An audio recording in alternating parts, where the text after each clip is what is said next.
Hello everyone, welcome back to mini blog with Anushree.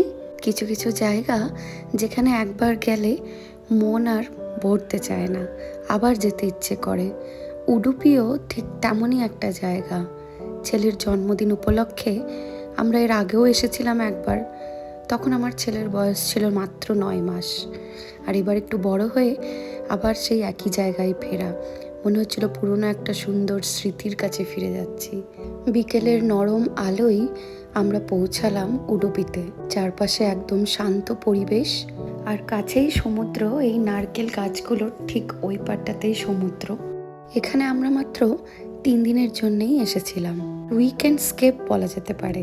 আর এইবারে আমরা বুক করেছি একটা বিচ ভিলা।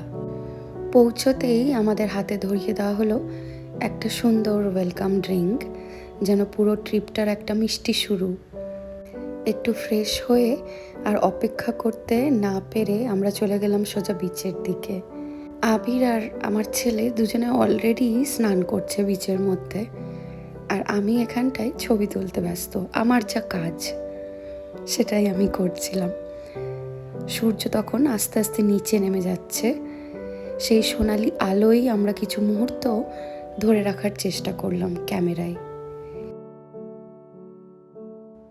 এই জায়গার একটা আলাদা চমক আছে। বড় বড় হোটেলের ভিড় নেই, বরং ছোট ছোট ভিলা নিজের মতন করে সময় কাটানোর জন্য একদম পারফেক্ট।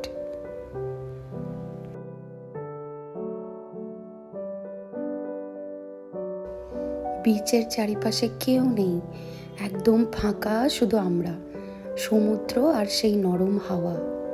সেই জন্যে এই বিচটি আমাদের বরাবরের খুব প্রিয়।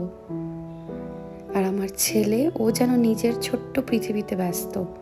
বালিতে খেলা, দৌড়ানো, ওর সেই হাসি, সেই আনন্দ, সব মিলিয়ে এই ট্রিপটা আরও স্পেশাল হয়ে উঠেছিল আমাদের। ওর জন্যই এইখানটাতে আরও বারবার করে আসা। কারণ বিচটা এতটাই ফাঁকা থাকে, খুব কম ভিড় থাকে, খুব কম লোকজন থাকে। বিচটার নাম হলো থোট্টাম বিচ। খুবই মনোরম, খুবই সিনিক, দারুণ সুন্দর। ধীরে ধীরে অন্ধকার নামতে শুরু করলো। আমরা আবার ভিলায় ফিরে এলাম। ভিলাটা আমি একটু দেখিয়েছি, কিন্তু সন্ধ্যের আলোয় ঠিক যেন বোঝানো যায়নি, তাই সেটা আমি পরের ভ্লগে ডিটেলসে দেখাবো। আমাদের রুমটি ছিল ওপরে। খুবই সুন্দর একটা ভিলা। এটা ভিলার থেকে ভালো করে যদি বলতে চাই তাহলে বলা হবে বুটিক হোমস্টে বা প্রিমিয়াম হোমস্টে। এটা একটা কমন এরিয়া এখানটায়। এখানে খাওয়া দাওয়ার জন্য ডাইনিং টেবিলও রয়েছে, বাট আমরা বরাবরই প্রেফার করছিলাম নিচে, যেখানটায় অ্যাকচুয়ালি কিচেন আর খাওয়ারের জন্য জায়গা রয়েছে। আর এই 4th নাম্বার রুমটা আমাদের। আর এদের সবকটা রুম থেকেই সমুদ্র দেখতে পাওয়া যায়।